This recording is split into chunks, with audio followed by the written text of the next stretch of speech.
You're listening to Discography Discussion, episode 112, At the Gates, presented by discussmetal.com. And if you're at the gates because no one comes in to see the wizard, then you are ready for this episode of Discography Discussion. I am Joe, that is Dan, that is Geoff. At the gates, everybody happy? I thought I was going to be happy. I was happy for about like 1/5 of the whole conversation. Yeah, talk about the perfect mistake, I guess. I'm going to say this right off the top. I have always thought of At the Gates as a classic band. They put out Slaughter of the Fucking Soul, literally one of the greatest Gothenburg death metal albums ever recorded. I don't care what the haters say. It's that good. The hype is real. I had never listened to a single other At the Gates album. And well, I hate to say it, but this is going to be rough. We're going to make it through it, dude. We're here. We've got each other. I hope so. I need a support system. We've got a fast forward button if necessary. And Dom is here to get beer if we need more. He's here to silently observe. Or loudly observe. He has been known to yell.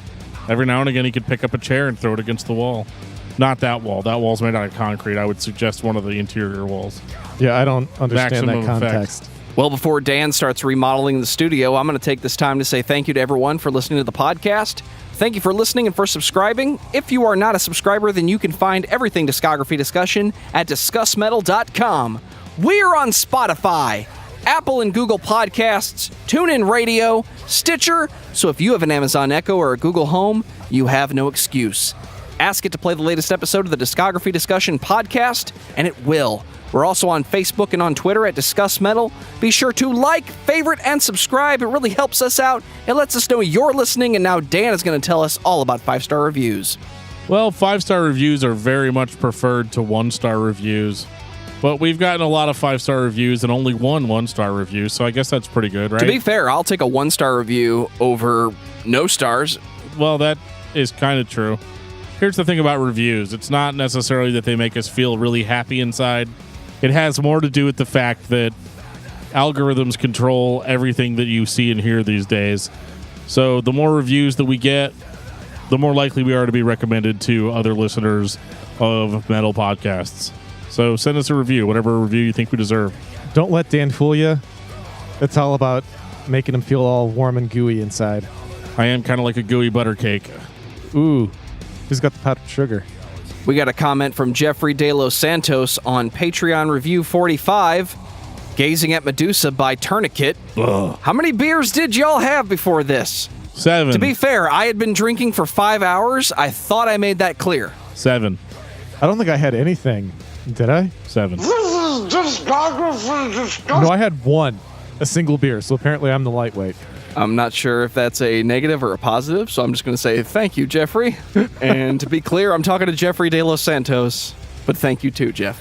You're very welcome. We got an email from Lance Allgood. Hey guys, I was just curious. Have you ever considered making a copy of the master list available for Patreon supporters? No! Hell, I'd even be down just to know the week before who the next episode would be about. Okay. So I could dive through their discography before the show too. How dare you have a good idea, Lance? By the way, shame on you. I love this week's aborted episode. We loved it too. Oh, Aborted was brutal as fuck, and we loved every second of it. It was That episode absolute was, shit. Yeah, that episode was so shitty. Thank God I do not pay attention to lyrics. I like there to be a little bit of an air of mystery to what we're going to talk about each week.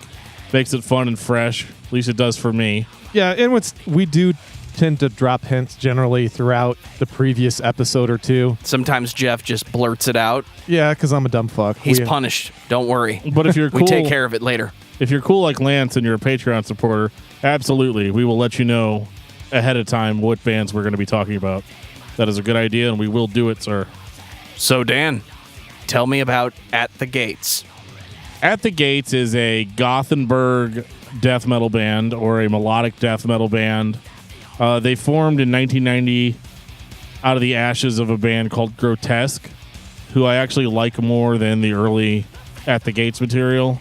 Would that be the golden age of Grotesque then? I guess. I'm starting to wonder where that album title came from, Mr. Manson. Well, yeah. So At the Gates was one of the early pioneering Gothenburg bands. Those are bands that came from, obviously, Gothenburg, Sweden. And they all recorded roughly in the same studio, Studio Fredman. They're in Gothenburg. So you had like In Flames, Dark Tranquility, and At the Gates. That's kind of like the holy trinity of melodic death metal bands. I have to say, though, very humble beginnings. 1992. The red in the sky is ours. Do you guys remember the Sepultura album Morbid Visions? Production-wise, it sounds just like that. Okay, so it's a 14 and 16-year-old? I don't know about all that, but I can tell you that the production quality is really bad on this record. Yeah, it is. It is. Everybody play around the cassette recorder. Well, this is one of the... Hey, fucker, that works. I don't care what anybody says. I was going to say, me and Joe have made better sounding demos just standing around a recorder. This just sounds bad, and I think it sounds sloppy. Can't confirm that, but the drumming sounds really off to me. And the riffing is just something I hate about early Gothenburg. I hated it about Dark Tranquility. In Flames never sounded this bad. Well, In Flames in the 90s never sounded this bad. Way to clarify. Thank you for that. But yeah, the guitar is weird. It's a lot of like super overindulgent, long fucking passages that go nowhere. It sounds like a band making a record that the producer or engineer at the studio doesn't know how to make because there was no real standard yet. It's not really melodic. Well, that's not true, Joe, because you had bands like Dismember and fucking not Gore Guts. What's the other one? Oh, I'm not denying that those bands existed. I'm saying this sounds Entombed. like a band is recording with an engineer that doesn't know how to record their band. Well, that's entirely possible. But this just sounds like absolute shit. It's not even melodic. Oh my God, I just sounded like really not a metalhead there. But I guess what I'm trying to say is this is supposed to be like melodic death metal, like it's supposed to differentiate itself from other styles of death metal. And all I hear is like a really thin sounding thrash band with a goat with its throat cut trying to scream over it. That's brutal as fuck. Yeah, the first album. Well, you know, brutally speaking, is rough. There's just no way around it. It's just not. There's nothing being brought to the table. He sounds like really bad Anders Frieden on the first Dark Tranquility album. Oh, that's really bad. Because it's like worse than that. Because I don't think that's good at all. No, not even close. It's not Anders' worst vocal performance, but it's definitely bad. Yes. This is just not my thing. It sounds like it wants to be black metal. And I'm actually surprised to see the musical direction that this band took, considering that if they had just gone black metal, I'd have been like, okay, that makes sense. As that's a genre that kind of revels in sounding like shit. Yes, it is, and that's why we don't listen to a detriment sometimes. Yeah. It's not necessarily at the forefront of our listenership.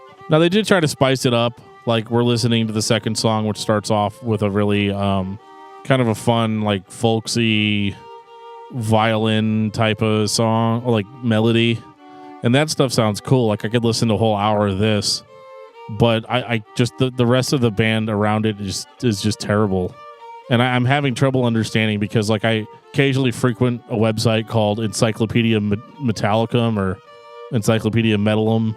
It's the Metal Archives website, and I was reading reviews for this album, and everybody seems to think on that website that this album's the best. So I kind of had this weird, like, do I just not get it? Like, am I not cool? You're like me with the Watchmen movie. I'm not cool. But sometimes I think I am. So I went back and listened to this fucker 6 more times. Damn, dude.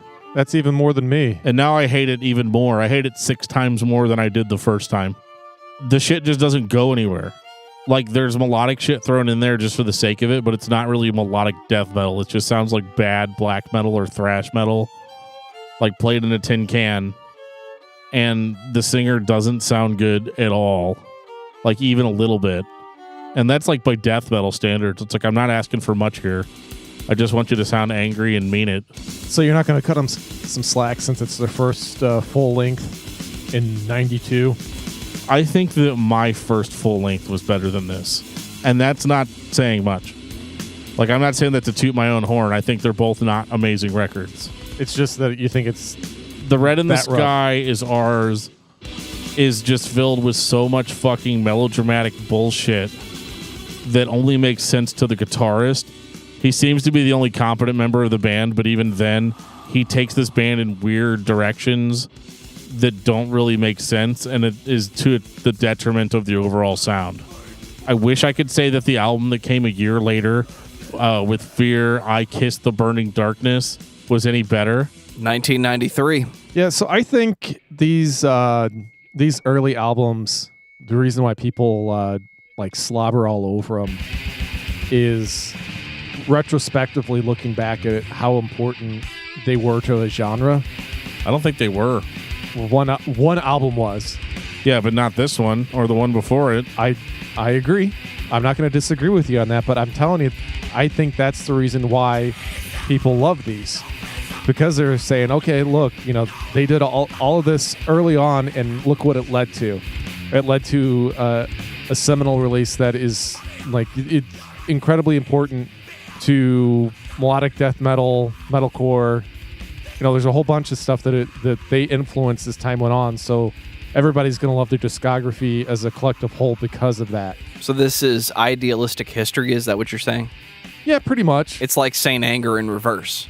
Everybody accepts it because Metallica got better after that. Nobody wants to really admit that it's a shitty record. Yeah, this makes Saint Anger sound like Master of Puppets. Geoff, you better be on the lookout for Josh. He could appear at any moment, my friend. I'm serious. This is garbage. Yeah, it's not good. I mean, you can take it however you want to take it, saying it's a collective whole, and you can try to justify it any way you want to try to justify it, but I'm not trying to justify it. I'm just trying to look at it from somebody else's perspective on why they would think this is the best thing ever. That's just it, though. The people I'm talking about from that website, they love these first two albums and say the rest of it is all shit. Really? Which is like backwards thinking. That's fucked up. It's really fucked up, and I think it's just because all these assholes are sitting in their mom's basement and they love black metal. Yeah, oh my God, I love black metal. I love brutal shit. Oh my God. The other day, my mom came downstairs, and she was like, hey, you need to turn that down. And I looked at that bitch, and I said, no. And do my laundry. Ladies and gentlemen, unpleasable male fan. Let's say you try that shit, Mom. That's the only justification I can find for it, is that these guys want to become the true cult masters of bullshit, and they can have it. As far as I'm concerned, they can fucking have these two albums. As far as I see it, this band didn't start until 1994's Terminal Spirit Disease. This sounds much more like At the Gates' first album. Right now it sounds like a subway going down the tracks, but we're going to get past that at some point. Just wait. Well, the one thing, since you mentioned that, Dan, this is the first release that they had that was recorded at Studio Fredman. Okay, and the guitar player that was on the first two records is gone now. They put that guy on a bus, and they're like, get the fuck out of here. They Mustained him. They did Mustaine him. And it was good because this is the first release that I listened to that I was like, okay, I can hear At the Gates in this. It sounds more like the band that I'm familiar with. The vocals are better. The production quality is way better. And these guys play some of the coolest Gothenburg type riffs. This is 94, so this is pretty early on. So they were very much innovators in this style. But I love the way this sounds. The vocals are raspy. They don't have that throat cut sound to them anymore. And this is a much more listenable release overall. Doing a little research, Anders Bjorler is on this release. That's the lead guitarist. Interesting. It's the rhythm guitarist that left. Okay. So I don't know if he's one that was writing the stuff or not. I don't know, but whoever... The two brothers... Clearly one of them was responsible for the shit we got beforehand, and I think now we know the answer. Well, I think they were rudderless too. I think actually getting to a competent studio with a good producer really helped and give some direction. Well, these songs have kind of a positive vibe to them, which I really like. I think it kind of embodies what melodic death metal is supposed to be. When does melodic death metal supposed to have a positive spin? Well, no, it does, though. That's the whole point of it being melodic. When you're listening to In Flames or Dark Tranquility, you feel good. You feel powerful. It's the same way you feel when you're listening to thrash metal. Death metal can kind of take a turn where it goes for the more negative sound, but really, Terminal Spirit Disease has some really cool melodies on it. I can kind of see where the elitist metalheads are coming from when they say that they definitely dumbed down their sound. Like this is almost like, you know, when Metallica went from Injustice for All to the Black Album. Sure, you know, Injustice for All was a super technical, very long, played out, progressive record. And, well, the Black Album was just hard rock. Kind of the same thing here, except for this is much more extreme than all that stuff.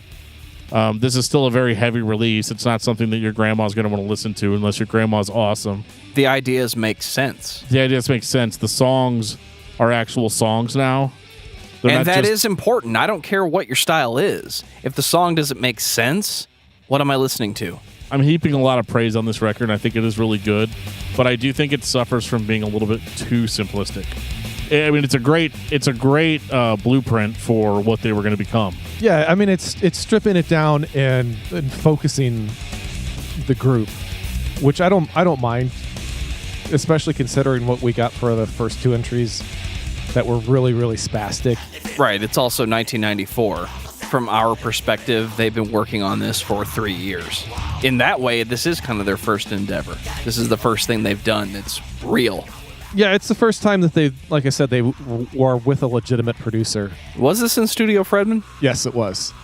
This was, I think this was actually the second or third album that was released that was produced at Studio Fredman. So, I mean, it was very, very, very early in the discography for that studio. I only want to visit. I don't want to record there. I just want to be there. Well, I'm not getting quite that close. Closest I'm going to get this year is going to be England. I wish I was going a little further north. I'd definitely go. I have a friend. She lives in Gothenburg. Go visit her. That'd be Anders? Fun. No. She's from Seattle. Okay. Wanted to ask. No, her husband I'm still a little salty over that new In Flames release. Oh, God. You guys seriously need to listen to the Patreon review that we did on that. $1 a month gets you access to that exclusive feed. Just pay $1 once just to hear that review. Yes, because, good Lord, Dan and I just, I think we both, had veins popping out of our foreheads. We were so pissed off. And then get 500 of your friends to pay that $1 too. But please. Going back to Terminal Spirit Disease, this record was the first At the Gates record as far as I'm concerned. This feels like the first record by this band. Yeah, and I love it. I love the way it sounds. I think it's smooth. I don't think it's the greatest record I've ever heard of this style, but for as early as it was, I could see how influential it actually was. And without it, we wouldn't have gotten 1995's Slaughter of the Soul. Talk about a fantastic mistake, because I don't think they did this album on purpose themselves. When you look at their discography as a complete whole, this is way, way, way, way better than everything else put together, in my opinion. Oh, yeah, this is the number one stunner. This is the album when somebody's all like, I want to listen to melodic death metal, but I'm not sure where to start. Start here. Yeah, it's definitely one of the easiest places to start. 1995, Slaughter of the Soul by At the Gates. That's where you should start. Yep, because it's more simplistic still. It's still more basic and straightforward than their contemporaries. Good Lord. I mean, if you are a big fan of melodic death metal, this is one of the altars you worship at, because it's one of the big three in the mid-90s that you had to listen to. And Dan, you're going to have to forgive me for saying this, but it sounds modern. Oh, yeah. It sounds like a record that was recorded last year. Yep. It's not a modern metal band, but if melodic death metal from the other side of the planet came over here and it sounded like this, okay, it's 2018. This actually sounds even more savage, I think, than stuff like In Flames did later on. Yeah, no, and that's kind of what I'm getting at. It is more brutal and straightforward. There's more of the death and less of the melodic, I guess I should say. This is more straightforward. This is more like what old school metalcore I would say takes from a little bit. It's got an old school Dan Wayant thing going on too. Oh, with the vocals. A lot of it. Well, yeah, and I'm sure bands like Zao were influenced by At the Gates in 1995. 100%. I mean, you can see the direct correlation. Yeah. As 2 years later, Zao shows up on the scene and is screaming like that. There's definitely a European influence. And that's what's weird about this record is, like Joe said, when you listen to it, you think, oh, this is a cool melodic death metal record. Then you look at a year and you're like, holy shit, 1995? That's like really early for it to sound this good. Yeah, the only thing that came out before this that would it's in this vein is The Gallery by Dark Tranquillity, and that's literally by 3 months. Yeah, and they were all buds. I mean, Yeah. they're all hanging out all the time, so it makes sense. And I really think that this record is absolutely worth the hype. It lives up to it. And to throw those assholes from Metal Archives under the bus again. Dude, you have an agenda tonight. What's going on? It pissed me off because I didn't like the first 2 releases. So I went back to check some other people's opinions because I am also an unpleasable metal fan. So I was like, well, shit, maybe these first 2 records are really good. But these guys absolutely hate Slaughter of the Soul. But it's for the most basic fucked up pedestrian reasons. And what are they? It's everything that's wrong with the metal. I mean, now it's going to get popular. Let me stop you right there, dude. Fuck It's those 1995. We've talked about it before. This is when Gothenburg death metal started to influence the rest of the world. It didn't catch on right away, but this is when it started to show up. Well, they're right. Yeah, this is going to make the band more popular because it's actually good. You know, if you're the kind of asshole that just sits in your basement and listens to fucking noise all the time and calls it music, and you like any little thing as long as it's underground, Geoff, it don't doesn't listen. even. He's not talking about you. It doesn't even have to be good. You just have to say oh, this sounds really fucking underground, so that means I'm just going to shit on anything that sounds remotely nice. And that was the bullshit mentality we used to deal with, where it was good because it sounded like shit. It's not good. It was never good. And most of it doesn't hold up. Well, now you're going to fault the band for putting out a really good sounding record that's probably going to sell 1 billion copies. Yeah, it's one of those things oh my God, fuck them for wanting to make this into a living.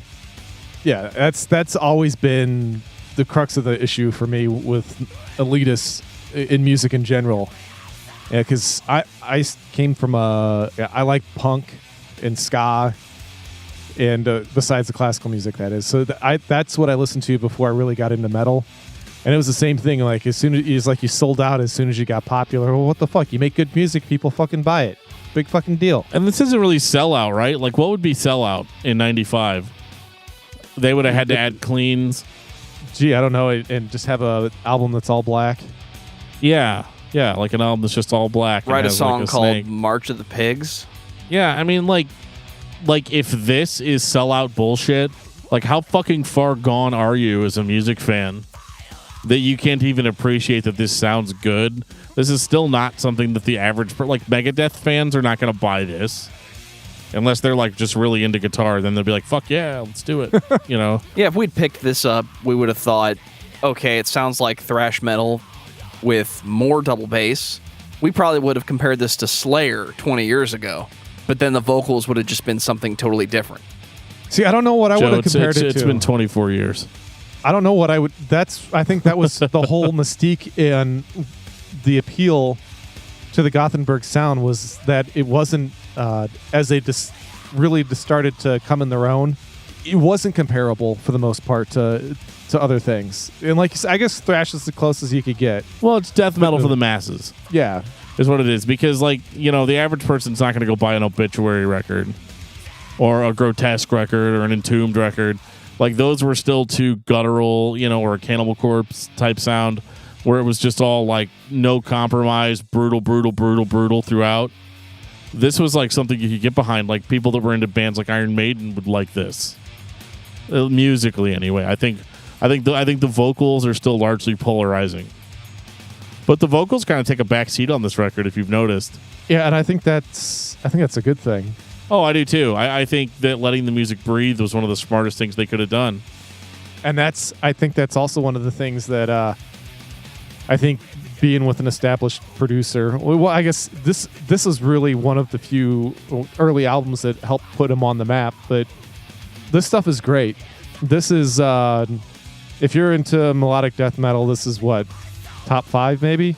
Top 3. Top 3 for you. Okay, it's definitely in my top 3. My first one is Jester Race by In Flames. My second one is The Mind's Eye by Dark Tranquillity, and obviously Slaughter to the Soul. And those are perfect albums. But it is really weird because, this band 3 years before this was what I would have considered to be one of the shittiest bands I'd ever heard. So, like Geoff said, it's kind of a happy accident. And I think on some level they must have realized that, like, fuck, we're never going to top this. Like, this is so good. I don't know how we're going to do it. It's been 5 years, guys, just hanging up now. And they did. This is one of those, like, as soon as they started getting really popular, they just kind of pulled the cord. And I think it had more to do with just people moving on. Because, I mean, even in 95, as popular as this may have been, it didn't pay the bills. And so they ended up just kind of hanging it up. When did Gothenburg death metal start to pay the bills? Late 90s? Early 2000s? Probably like when In Flames put out Soundtrack to Your Escape. What do you think, Geoff? You think that's accurate? Sorry, I was reading. When did melodic death metal start to pay the bills? I would say around the time of Soundtrack to Your Escape. Yeah. Maybe Clayman. Clayman had videos that showed up on MTV. Back when MTV played music videos? Yeah. And it showed up outside of Headbangers Ball. I guess that's what I ought to say. And that was kind of like, that was a big deal. But yeah, it was Soundtrack to Your Escape that really started bringing in the big bucks for them. So how did we end up in 2014 with a record called At War with Reality? Well, they had hung it up in 95 or 90. I think it was 96 that they actually hung 96 because they were touring. And then they were gone for a long time till about 2007. And then they were like, well, you know what? We'll do some reunion shows. We'll show up. We'll play Slaughter of the Soul from beginning to end. And everybody's going to love it. And they did. Basically in the early 2000s when this type of death metal started to be a big deal. Correct. So I think a lot of people actually that are our age probably truly got into At the Gates around this time. Like, if I'm just being honest. I got into... I know, when you were 5 years old. No. Well, in 1923. I've told the story before on here. I had a friend in high school that introduced me to In Flames with Oracle. So, and that's actually whenever I discovered At the Gates as well. The same guy. I mean, good dude. I wish I could get back in touch with him, but I can't find him anywhere. He's not on social media. In 2007, they were asked, hey guys, we think it's great that you guys are back, but where's the new album? And they're like, oh, no. We're not going to record a new album because we can't outdo Slaughter of the Soul. What he actually said was, no new record will be recorded. The legacy of Slaughter of the Soul will remain intact. It would be fun to write together, but not under the name At the Gates, which is a statement that I kind of agree with. But after a while, they played.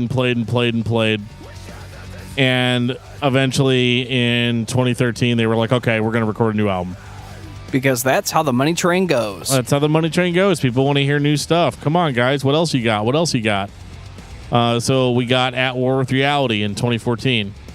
It's not Slaughter of the Soul. It's not. It's not bad either. It's almost 20 years later, so like it kind of gets a pass for... It still sounds like At the Gates. At least At the Gates from Terminal Spirit Disease on. And I thought this was a pretty cool release. I was really excited to listen to it. Because I was like, oh shit, a follow-up to Slaughter of the Soul. I mean, let's fucking do it. And what you get is a pretty good melodic death metal record. It's okay. It checks all the boxes. Unfortunately, though, this whole scene is infinitely saturated at this point, meaning that there are already bands that have done better than Slaughter of the Soul. There are bands that definitely did better than At War with Reality. Early Arch Enemy comes to mind. Yeah. Same studio, by the way. Oh, well, of course. But I guess there's no issue, there's no problem with At War with Reality. It's just not Slaughter of the Soul. So I'm not disappointed in it. And I'm happy to hear new At the Gates material. Yeah, same here. It's one of those things that there's a couple of jams on here, but collectively it's just, I guess I don't know. I don't know how to. It's not meandering bullshit. It's just not. It doesn't have the classic status of Slaughter. Right. I think this to a fan would give you the same reaction that a new album by Soul Embraced would. Yeah. It sounds exactly like what it is, but then to modern ears, the vocals sound out of place. They do, because they are very monotone. And in the 90s, that was okay. We were just kind of getting more accustomed to extreme vocals. But in 2014, we kind of expect there to be a little bit more variety, which, doesn't necessarily mean cleans, but it does mean like highs, lows, maybe some spoken word, Only Slayer can do the same thing for 40 years. Well, Slayer's untouchable, but yeah. At War with Reality is a great record. It's just not a classic record. Yeah. And spoilers, I'm going to say the same thing about the next album. Yeah, Fredrik Nordstrom produced this one as well. You want me to jump right into it? I mean, he's the one who did Slaughter as well.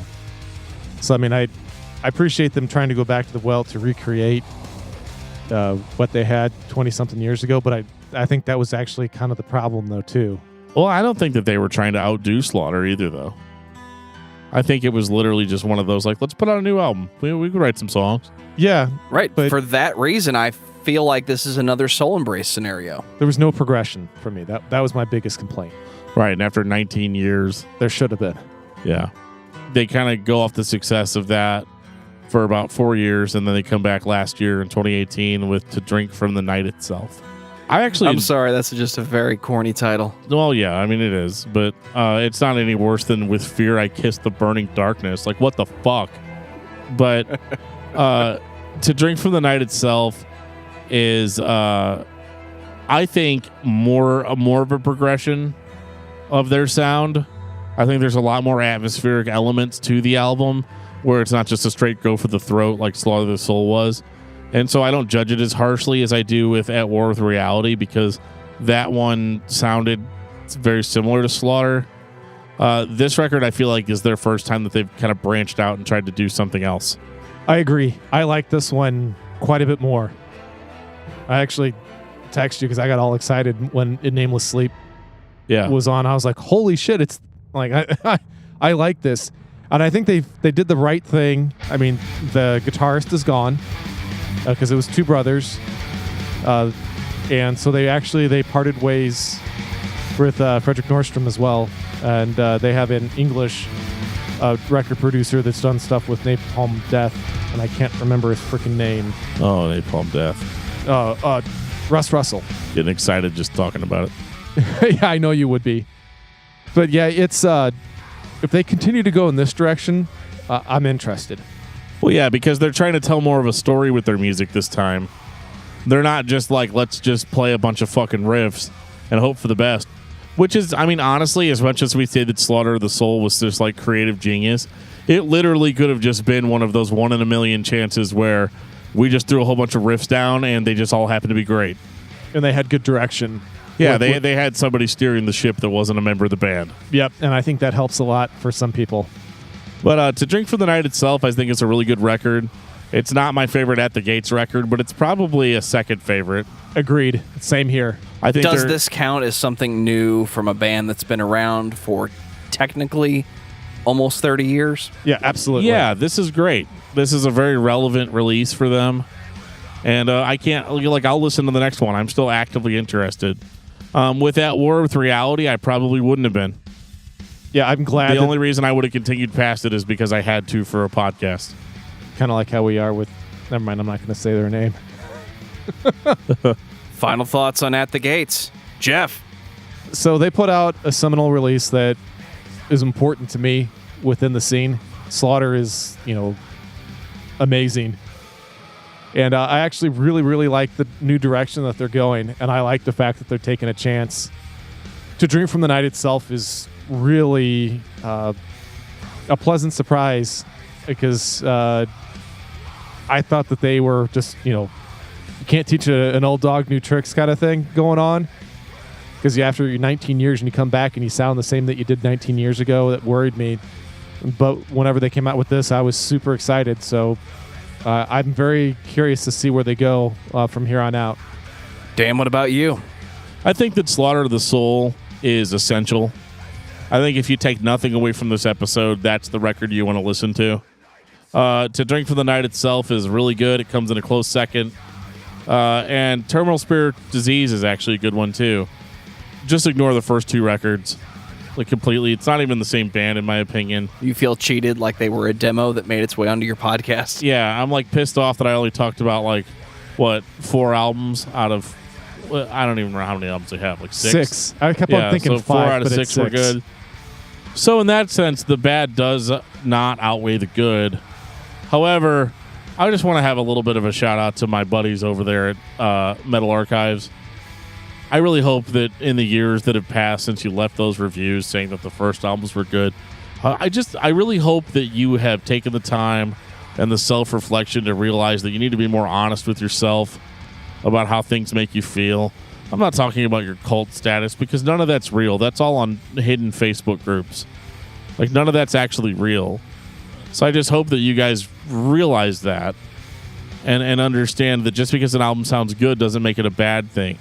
It kind of reminds me of that scene in Kung Pao Into the Fist where they're all like, oh, yeah, we trained him wrong as a joke. He thinks that winning is losing. That's what you guys that are perpetuating these first 2 albums being fantastic, that's what you guys are. You guys think that winning is losing. So I hope that it's gotten better. If it hasn't, feel free to reach out to me. I'd love to talk with you more about this subject. I don't recall giving freedom to Unpleasable Metal Fan to give his final thought, but just this once, I think it's okay. Just saying, I'm here for you guys. It only happens whenever we do Gothenburg bands. I have a very love-hate relationship with Gothenburg death metal.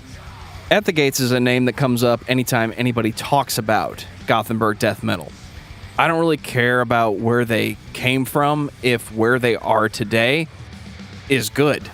Slaughter of the Soul is one of the albums that you should listen to if you are a fan of death metal. I don't know yet if this band has more to give because it's been 20 years and you've done 3 records. But so far, you've at least done something different. I'm interested to see what they're going to do next, if they're going to do anything next, or if they're just going to do a last show and play Slaughter of the Soul in its entirety. Yeah, at my house. Party! Dan, what's your album of the week? My album of the week. That's a rough one, but I'm going to have to go with Clandestine by Entombed. That's nice. A good Swedish death metal band. Yes, it is. Geoff, what about you? I'm going to make you type a lot. You piece of shit. He's typed it before, though, so at least there's that. When a Shadow is Forced into the Light by Swallow the Sun. Ugh. Oh, fuck you. Fuck this band. Fuck you, dude. That's a fantastic album. Ugh. That's my album of the year so far, so It's definitely not the dick. first time it's been on the podcast. No, it's not. I mean, it's fine. Everybody, I'm not mad, Geoff. I'm just disappointed. That's even worse, you asshole. I'm going to go batshit insane and just say Science by Incubus. Nice. That's not batshit insane. That's good shit. No, that is batshit insane. Compared to the other shit that we've been talking about this week. That's for sure. And guys, I just want to take a minute out to let you know that if you want to get a hold of us or have any questions for us, please reach out to us. We are on Facebook under Discography Discussion. We're on Twitter under Discuss Metal. And we're also on Gmail, that really crazy service that nobody else has but us. danandjoeshow@gmail.com. Shoot us an email. Check us out on Patreon under Discuss Metal. $1 will get you access to all the Patreon reviews we're talking about. Every week we post a new review for an individual album. We try to cover new releases and things like that. It's a lot of fun. We'll have some cool stuff on Patreon for you guys sooner than later. And just thanks a lot for listening. Without you guys, we wouldn't be here. And on that note, this has been episode 112 of Discography Discussion. Thank you for listening. You can like us on Facebook and follow us on Twitter at Discuss Metal. Subscribe to our podcast everywhere you listen to podcasts, including Google Play, iTunes, and Stitcher. Visit discussmetal.com for all things discography discussion, and please send questions and comments to danandjoeshow@gmail.com. If you are not a patron, you can become one at patreon.com/discussmetal. We have some sweet perks. Give me your money. The only chance is not to waste your life. Half more hope and have no fear. The truth walks by your side. I'm certain